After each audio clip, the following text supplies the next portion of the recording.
안녕하십니까, 박사입니다. 미국과 이스라엘은 이란이 더 큰 외교적 승리를 위해 제한적인 공격을 용인할 것이라는 낡고 위험한 가정에 기반해 움직이고 있습니다. 그들은 테헤란이 제재 완화와 강요된 전쟁의 공식적인 종식을 원하기 때문에 남부 레바논 점령과 레바논 해역에 대한 조직적인 괴롭힘을 감수할 것이라고 믿고 있습니다. 그러나 이는 이란의 전략 문화를 심각하게 오해한 것입니다. 이라는 핵심 억지력을 희생하면서까지 합의를 지킬 것이라는 원칙을 결코 받아들인 적이 없습니다. 핵협정, 시리아에서 여러 차례 휴전, 40일 전쟁 이후의 휴전 등 테헤란은 매번 협정 자체보다 신뢰성을 더 중요하게 여겨왔습니다.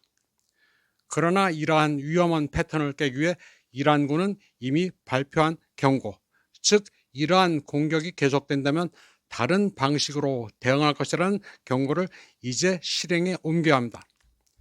그러한 다른 대응은 여러 가지 형태를 띨 수 있습니다. 예를 들어 차세대 극초음속 대한미사일 공개, 드론 운반선 공개 시연, 또는 점령된 골란 고원에 이란 군사 자문단을 상주시켜 새로운 마찰 전선을 만드는 것 등이 있습니다.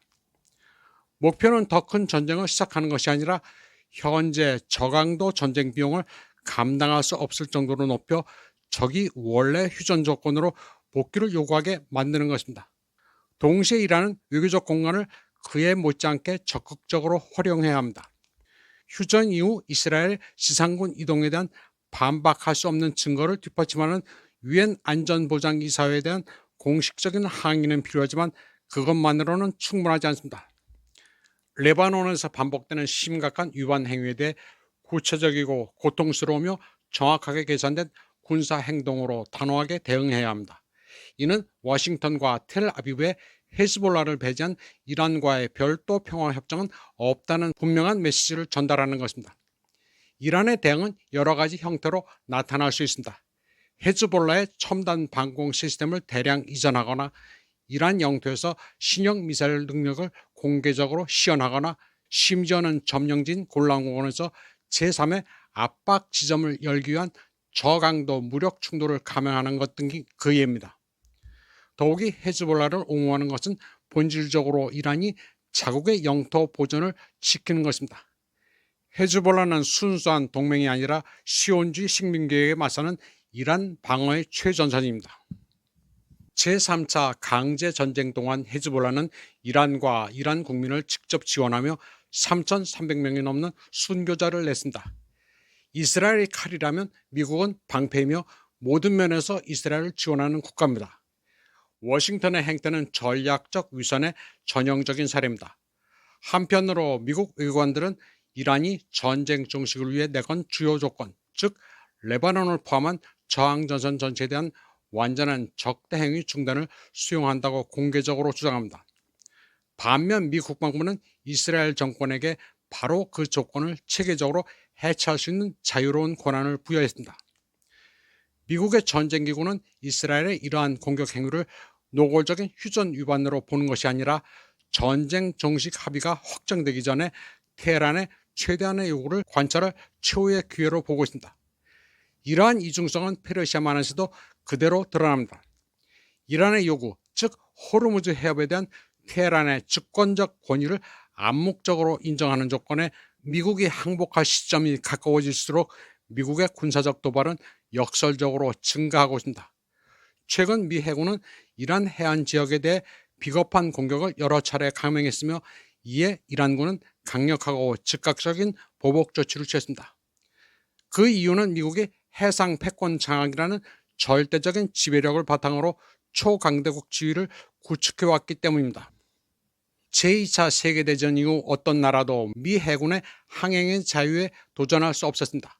워싱턴에게 있어 호르무즈 해협에 대한 이란의 주권을 공식적으로 인정하는 것은 단순한 양보가 아니라 이 지역에서 가장 중요한 해상 통로에서 미국의 해군 패권이 상징적으로 종식되는 것을 의미합니다. 이는 장기적으로 미 해군기지 폐쇄와 제5함대 철수를 의미합니다. 어떤 미국 대통령도 그 문서에 서명할 수 없습니다. 그래서 미국은 대신 치밀하게 계산된 압박을 가하고 있습니다. 공개적인 대결 직전까지 군함을 이동시키고 미국의 보호하에 해협을 통과하는 것이 가능한지 시험합니다. 그리고 해협이 여전히 공유되는 분쟁 수역이라는 잘못된 인식을 정상화하려 시도하는 것입니다. 헤즈볼라의 정밀 미사일 공격, 예멘의 봉쇄 위협, 그리고 이란의 드론 공격이 동시에 가해지면서 시온주의 전쟁기기에 진격을 늦추는 데 그치지 않고 오히려 패배를 가속화했습니다. 미군은 테헤란과 베이루트를, 베이루트와 사나를 분리할 수 없다는 사실을 실시간으로 깨달았습니다. 그들은 분리할 수 없는 하나의 실체입니다. 바로 이러한 이유로 이란과 미국의 휴전 발표 다음 날 이스라엘 전투기는 레바논에 대한 무차별 폭격을 재개 하루 만에 300명이 넘는 사람들을 살해했습니다. 몇 시간 만에 이스라엘 지상군은 레바논 남부 깊숙이 진격해 점령된 팔레스타인 영토와 인접한 전략적 요충지를 점령했습니다. 이는 헤즈볼라의 도발에 대한 대응이 아니었습니다. 이란 이슬람 공화국의 주도하에 새롭게 형성되는 지역 질서에 대한 폭력적이고 절박한 항의였습니다.